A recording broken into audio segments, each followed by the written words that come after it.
mandamientos. Muy bien.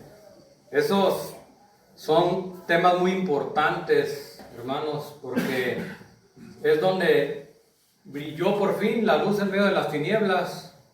No podemos decir otra cosa, no podemos decir que el ser humano no los necesitaba, porque así como las ovejas andan a veces en el monte y acecha el peligro de que puedan ser devoradas por un depredador, dice las Sagradas Escrituras, de que así anda Satanás como un león rugiente buscando a quien devorar, ¿sí?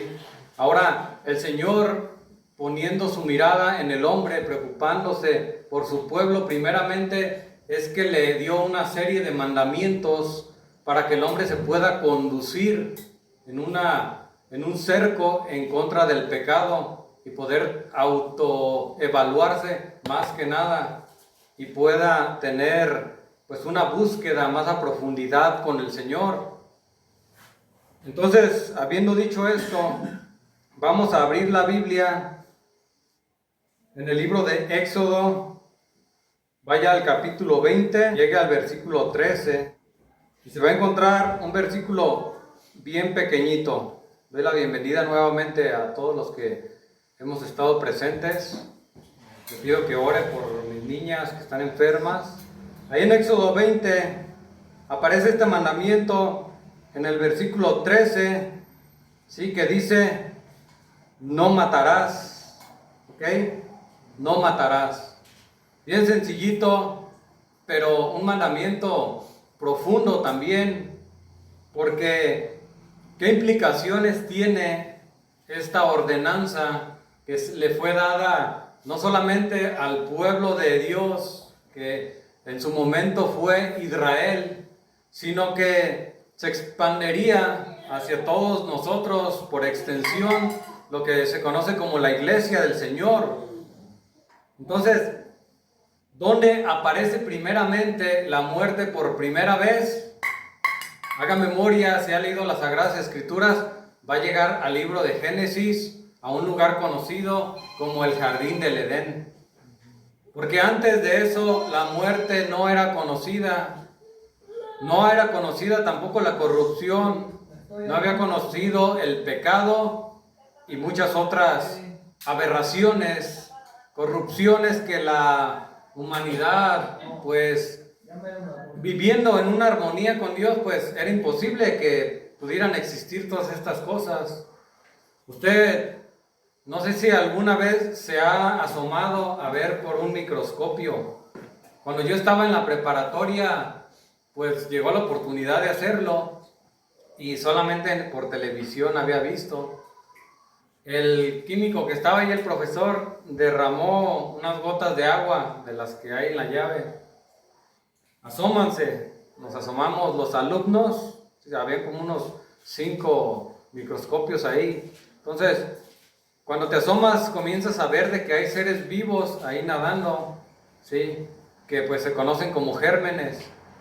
De repente él vierte una pequeña gotita que mata a los parásitos, no sé qué disolvente era, pero pude observar que en cuanto le llegó, inmediatamente se murieron los parásitos que había ahí. Entonces, cuando la gloria de Dios está revelada, no solamente en omnipresencia, ¿sí?, sino en esencia pura, como se aparecía en el tabernáculo de Dios, en aquella bola de fuego. Cuando eso se muestra, es inmediatamente la enfermedad desaparece. Es imposible que haya enfermedad ahí. Es imposible que el pecador, sin la sangre de Cristo y del Cordero, quede vivo en pie, ¿sí? Y la muerte huye también. No le puede resistir a la gloria de Dios. Ahora bien, una vez que Dios había puesto ahí también, en medio del huerto del Edén, un árbol bajo la ordenanza de ¿qué? A ver, vamos a ir a Génesis, capítulo 2, versículo 17. Un pasaje muy conocido por la iglesia, pero muy relevante también. porque gracias al libro de Génesis, sobre todo los primeros capítulos, podemos darnos cuenta nosotros de la magnitud que alcanza esta verdad. Entonces Génesis 2, versículo 17 dice: mas del árbol de la ciencia del bien y del mal no comeréis, porque el día que de él comieres, ciertamente morirás. ¿Por qué, amados hermanos? Porque Dios había dotado de este árbol bajo una especie de aplicación que cuando el hombre entraba en desobediencia y hacía contacto con él, aquel árbol, aquel fruto que era hermoso a la vista del hombre, que era agradable, aún lo podía oler, un aroma hermoso, pues como que era llamativo para él, se le antojaba, pero viene en desobediencia en contra de Dios, manipulado por Satanás, y quebranta el único mandamiento que había, porque no había más. ¿Sí? ¿Y qué es lo que pasa a continuación? Pues que el hombre inmediatamente se da cuenta de que ya había cambiado algo en él, ya no era lo mismo, ya no veía el mundo de la misma manera, así con aquella inocencia que él podía disfrutar andando en integridad con Dios. ¿Ok? Entonces ahí es donde aparece por primera vez la muerte. Es infectado el ser humano, y donde había reinado la vida, ahora comienza a reinar la muerte. Ahora bien, otro verso en Romanos, muy conocido por el pueblo de Dios, la iglesia, se encuentra en Romanos capítulo 6 y versículo 23. La mayoría, pues, lo sabemos, ¿verdad? De memoria. La paga del pecado es la muerte. Porque el pecado no solamente es que va a estar ahí y nosotros nos vamos a tropezar con él. No es así. Porque nosotros de nuestra propia concupiscencia, dice Santiago, somos seducidos y somos tentados. ¿Por qué? Por esa naturaleza caída que venimos arrastrando desde aquel primer hombre desobediente, y su naturaleza caída fue la que procreó a su descendencia, y así todos se contaminaron por cuanto todos pecamos. Entonces, amados hermanos, ¿qué quiere decir aquí en Romanos capítulo 6, versículo 23? Que la paga del pecado es la muerte. Porque para pecar nosotros trabajamos para alcanzar ese pecado. Nosotros lo buscamos y nosotros nos allegamos a él. Porque aquella fruto de ese árbol, no crean ustedes que estaba Adán abajo. Y yo no sé si ha escuchado usted la historia de Isaac Newton cuando descubrió la fuerza de la gravedad, que estaba sentado debajo del árbol y de repente se le cae una manzana, ¡pum!, en la cabeza, y se da cuenta pues de que sí hay una gravedad que suele ir hacia abajo. En el caso de Adán no fue así. Él no estaba acostado echándose una pestaña y de repente le cae en su boca y peca. No es así. Sino que su mujer, su costilla, es tentada por Satanás, y con toda malicia, con toda seducción, es atraída y va, extiende su mano, lo arranca, lo come, y va y a su marido tampoco no le puso una arma para que pudiera comer. ¿Verdad que no? Él trabajó para acercarse y cayó en el pecado. Entonces, cuando se lucha por hacer algo y se alcanza, es necesario que venga una paga. Es necesario que se le pague conforme a sus obras. ¿Y qué es lo que esperaba Adán de su Padre Dios? Que le dijera: hijo fiel, aquí está un premio, un galardón para ti. No es así. Porque aquel que peca no espere recibir algo bueno de parte de Dios, sino que espere que venga la ira de Dios, juicio sobre su vida y el castigo. Y en este caso dice que la paga del pecado es la muerte. No crean ustedes que Adán, en cuanto come, inmediatamente cae como muerto. ¿Sí? Y ahí Hollywood trata de poner ahí a la, ¿cómo se llamaba esta princesa que comió de una fruta envenenada y inmediatamente cayó muerta? Blancanieves. En el caso de Adán, él no cayó muerto y como que vio que algo había cambiado, pero su cuerpo seguía estando vivo, ¿sí? Y después comienzan a pasar los años y como algunos de nosotros que le empezó a salir canas, le empezó a doler su cuerpo, a enfermarse, y se comenzó a preguntar: ¿qué está pasando aquí? Si antes yo no padecía de todas estas cosas. Ya tengo muchos años viviendo sobre la faz de la tierra y me están saliendo arrugas en mi rostro, en mis manos. Y de repente, pues es sepultado y se fue de la faz de la tierra. ¿Por qué? Porque se comprobó que la paga del pecado es la muerte. Ahora, la palabra muerte aquí se puede traducir de dos maneras. Una, que es aniquilación, ¿sí? Esa es una manera de matar, de que la persona es aniquilada y deja de existir. Pero la otra forma de traducir la palabra muerte es separación de la amistad que tenía el hombre con Dios. Y es necesario nacer de nuevo. Es necesario que así como nacimos una vez a este mundo, ahora nosotros experimentemos un nacimiento en espíritu, ¿sí? Hablando en el tema de lo espiritual y hablando en el tema de lo material, de lo físico, también es necesario nacer de nuevo. ¿Por qué? Porque la corrupción no puede heredar incorrupción. Mientras estemos en este cuerpo de muerte, este cuerpo no puede acceder a la gloria de Dios en profundidad. ¿Por qué? Pues porque está corrupto y nada corrupto puede entrar a la gloria de Dios allá en los cielos. Amén.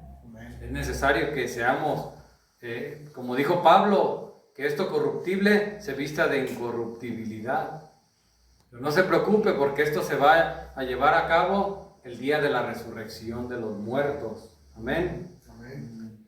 Ahora, hoy en día podemos ver que hay una obsesión en el planeta por darle culto a la muerte. Pero nosotros hemos decidido darle culto a la vida. Vamos a ir a Mateo 22 y versículo 32. Porque los judíos, si bien algunos decían, aplicaban aquel dicho que dice: muerto el perro, se acabó la rabia. Pero los que eran sabios y entendidos en su tiempo se daban cuenta de que había una eternidad que era necesario alcanzarla. Gloria a Dios. Y Mateo 22, 32, el versículo, dice así: yo soy el Dios de Abraham, el Dios de Isaac y el Dios de Jacob. Dios no es un Dios de muertos, sino de vivos. Entonces, amados hermanos, la persona que descansa en paz es aquella que descansa en el Señor. Cuando nosotros verdaderamente podemos hacer validar este refrán que dice descansa en paz, es aquel que descansa en Cristo Jesús. Porque ahí es una paz que el mundo no nos pudo dar en el tiempo que estuvimos aquí.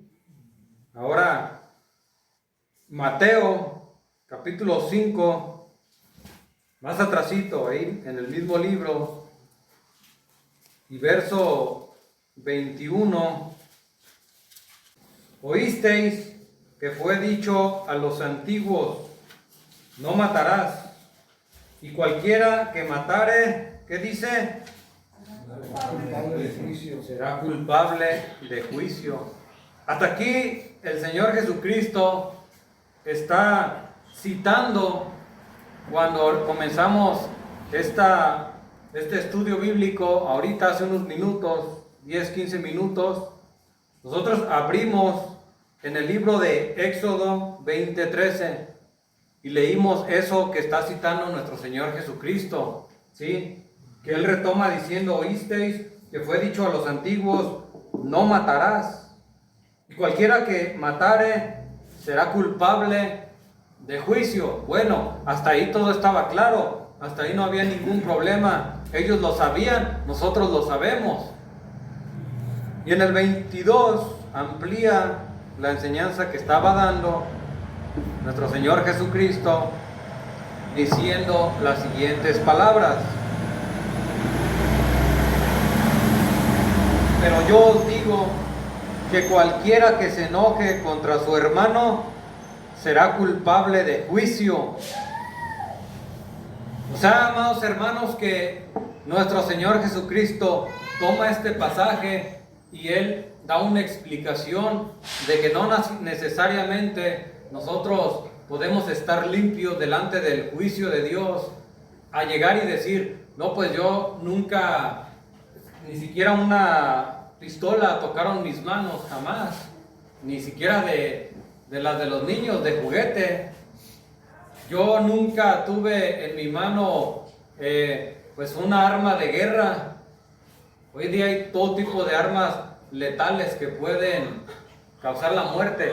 Si el ser humano para algo es ingenioso, es para inventar armas de muerte, ¿sí? Existen pues aquellas armas ingeniosas, ¿sí? La ballesta. ¿Cuántos conocen la ballesta? ¿Cuántos conocen pues los cañones? Y nos vamos para arriba, ¿sí? Hasta llegar a las bombas nucleares que exterminaron miles y miles de personas y lo siguen haciendo hasta hoy. ¿Por qué? Porque el hombre en su sangre es homicida. Somos asesinos por naturaleza, pero nuestro Señor Jesucristo dice, no, pues esta enseñanza que yo traigo va más allá, como aquellos hombres que eran mercenarios, recibían un salario por ir y matar a una persona.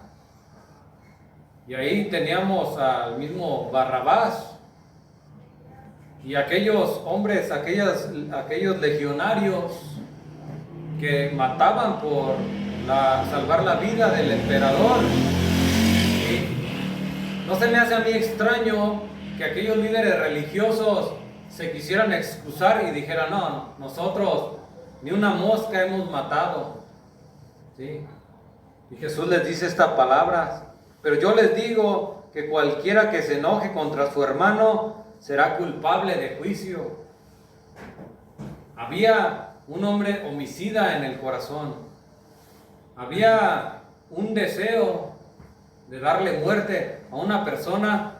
No nos vengamos a hacer como los fariseos, a decirnos que traemos una aureola en nuestra cabeza. No, todos hemos caído en ese pecado más de una vez.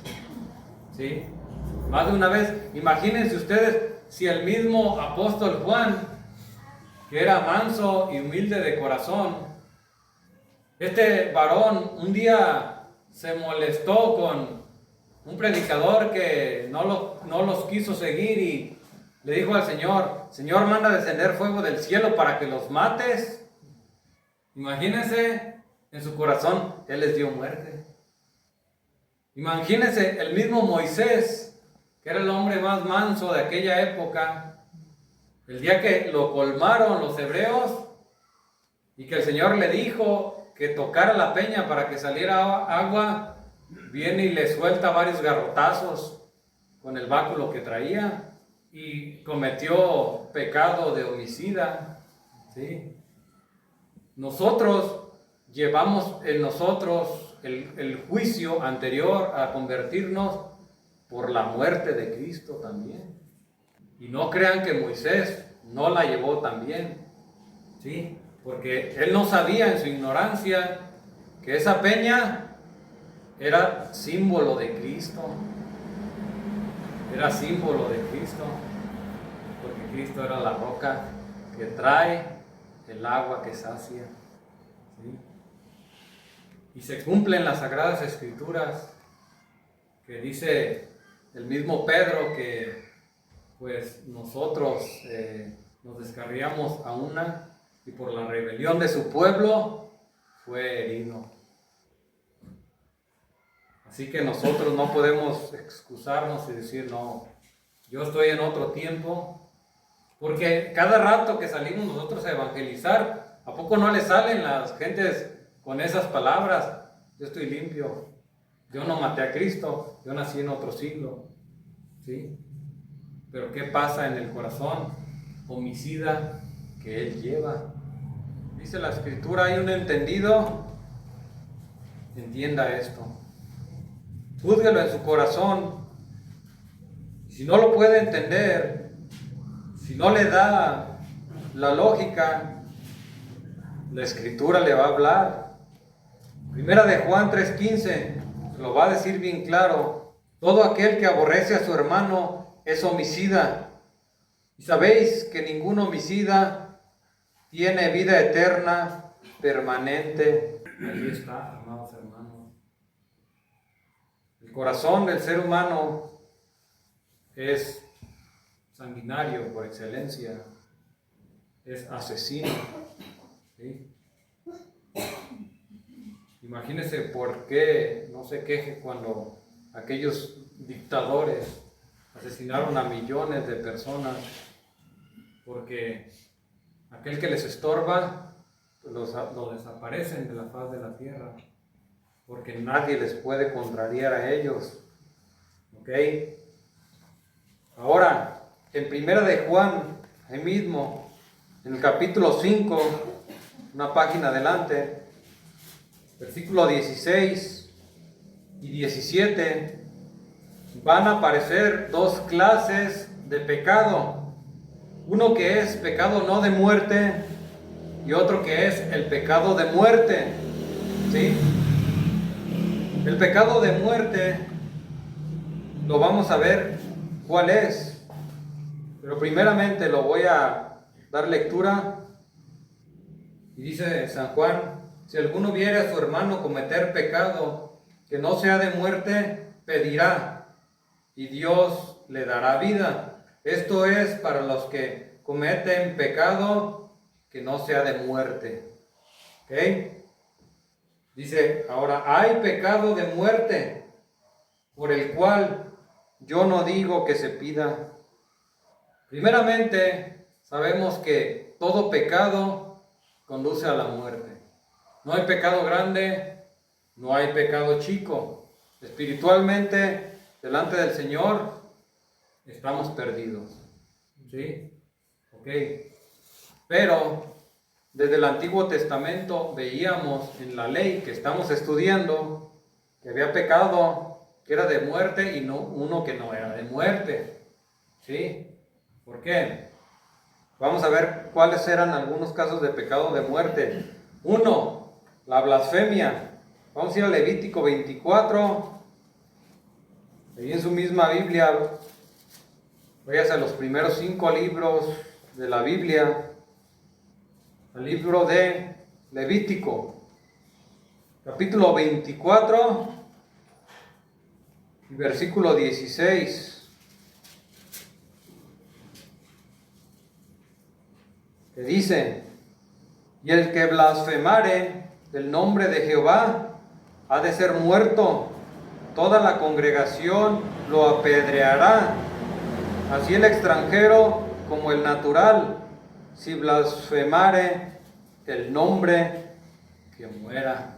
Ahí está un pecado digno de muerte, ¿ok? Y sabemos también que la blasfemia contra el Espíritu Santo es un pecado que es de muerte, no tiene perdón, ¿sí? Y lo vimos cuando ¿cómo se llamaba? Zafira, su esposo, Ananías y su esposa, ¿sí? Ellos mintieron al Espíritu Santo y les fue aplicada la muerte, ¿ok? Ahora, cuando a Jesús se le acusó de blasfemia, se le quería imponer lo que era la muerte, ¿bien? Porque el pecado de blasfemia era condenado como muerte, aunque pues Jesús, siendo Dios verdadero, ¿verdad?, le querían aplicar este pecado, solamente que pues en las leyes romanas, que eran los jueces que estaban ahí, pues la blasfemia no era un delito, pues tenían cientos de dioses y semidioses, los romanos. El emperador se decía Dios, era un blasfemo, no había ningún problema, decía Pilato, no encuentro delito en él. Pero para los judíos que conocían esta ley y que acusaban a Jesús de blasfemo, decían: porque tú, siendo Dios, siendo hombre, perdón, te haces como Dios. Sí, pero no es que se hiciera como Dios, es que era Dios, pero no le querían reconocer. ¿Ok? Otro pecado de muerte, la idolatría, Éxodo 22:20. Retornamos para atrás nuevamente al libro de Éxodo. El que ofreciere sacrificio a dioses, excepto solamente a Jehová, será muerto. Ya no apunté muchos otros pecados más, pero también el pecado de dar falso testimonio a una persona. El tema del adulterio también era condenado con la muerte.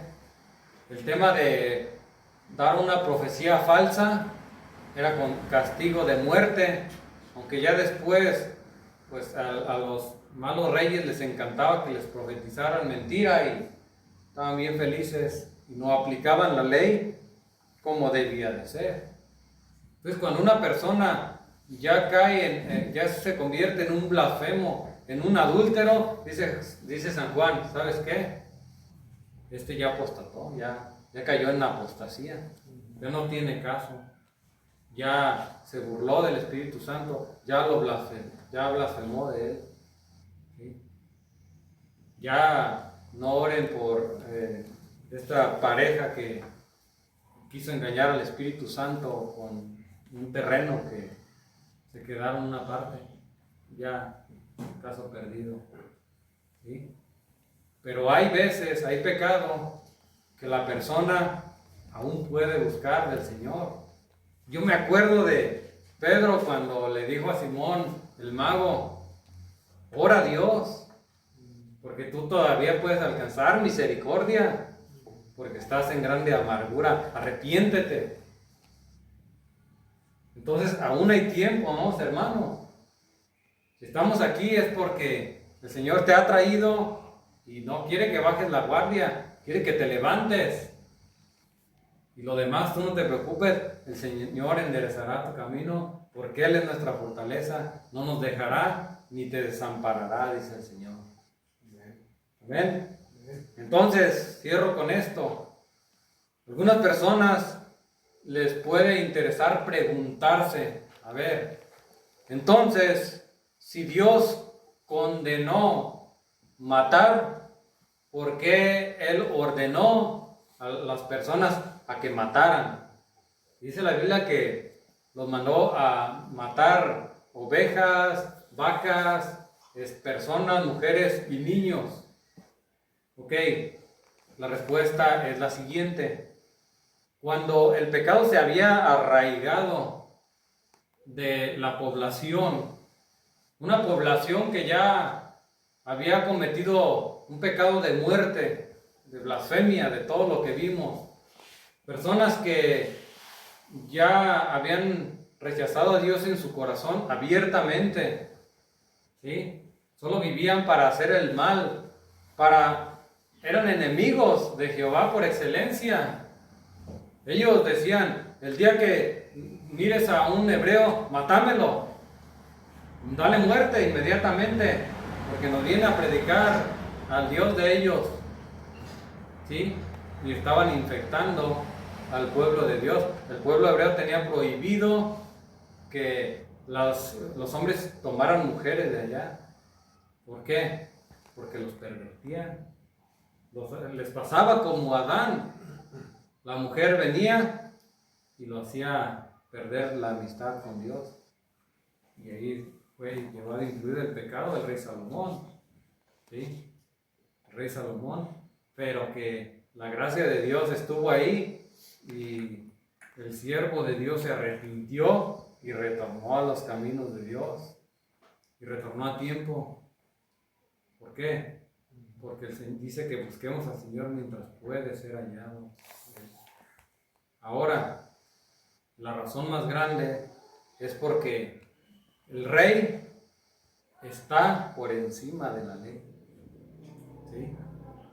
Si usted toma un curso, ¿sí?, de leyes y comienza a estudiar todos los tipos de gobierno, y se va a dar cuenta de que pues en el estado de la democracia, vamos a decir, como se gobierna México, o como se gobierna Estados Unidos, me gusta ponerlo como ejemplo.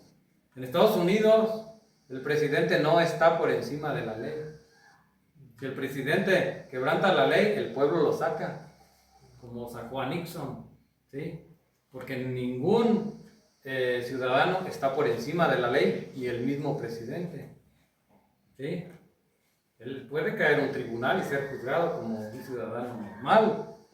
Nada de que yo soy el presidente y pues a mí no me aplica. Pero en el caso del rey, el rey está por encima de la ley, ¿sí? Y a veces Dios tiene pues la voluntad permisiva de Dios, que permite algunas cosas, ¿sí?, para mostrar su misericordia en las generaciones posteriores. ¿Ok? Pero qué más amor podemos ver nosotros, y qué gran luz, qué gran verdad, que ver que el mismo Hijo de Dios viene y se pone para ser juzgado, no como rey, sino como un siervo. ¿Para qué? Para que nosotros pudiéramos triunfar y pudiéramos vencer la ley que nos tenía sometidos y nos tenía con una etiqueta de culpable, merece la muerte. Estábamos en el pasillo, como están los criminales allá en Texas condenados a muerte, y pues ya no puede ser abogada hasta que viene uno mayor que la ley, se pone en su lugar y recibe la pena. Ese es Cristo Jesús. Amén. Voy a llegar hasta aquí con esta enseñanza. Vamos a ponernos de pie, vamos a orar, vamos a irnos a nuestras casas meditando en este mandamiento que dice: no matarás. Y no nos queremos ir pues como aquellos fariseos que decían: a mí no me aplica, yo estoy limpio. Hemos visto que no estamos limpios. Entonces vamos a orar que el Señor nos dé un corazón para ponernos a cuentas con Dios, meditar si hemos falladole al hermano, si hemos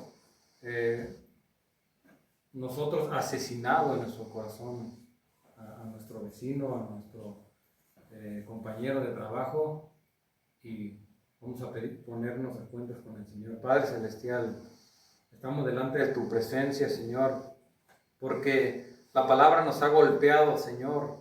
Porque la palabra, Señor, con un mensaje tan pequeñito, Señor, de algunas 10, 15 letras, nos ha pegado hondo, Señor.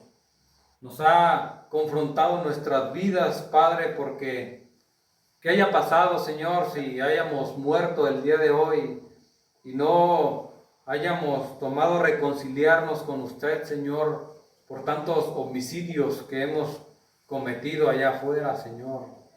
Padre, porque nosotros en nuestro corazón hemos destruido al hermano, Señor. En nuestro corazón, amado Padre, nosotros nos hemos desviado de sus caminos, Señor, y nos hemos juntado, Señor, con los sanguinarios, Padre. Nos hemos juntado, Señor, con aquellos mercenarios, Padre, que no buscaban otras cosas, sino que derramar sangre, Señor. El ir a derramar la sangre, a lo mejor no en la carne del vecino, Señor, pero de destruirle, Padre, con nuestros labios, Señor, porque dice el libro de Santiago que nuestra boca es un fuego, Señor. Es como un arma de doble filo, Señor, que sale y destruye al prójimo con sus palabras, le hiere, Señor. Pero pon mejor en nuestros labios, Señor, una espada de dos filos, Señor, que penetre, Señor, hasta partir las coyunturas y los tuétanos, Señor, y que pueda apartar, Señor, las intenciones del hombre y puedan traer esperanza a la vida de los hombres. Esa arma que no ha sido forjada a mano es la palabra de Dios. Una que da vida y no muerte.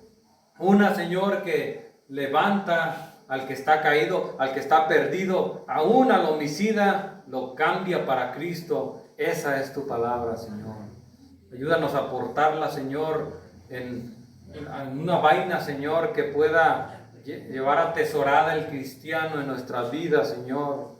Que cada que caminemos por esa banqueta, Señor, llevemos desenvainada, Señor, la espada de dos filos, que es la palabra de Dios, que es el amor que ha sido descrito con letras de hombre.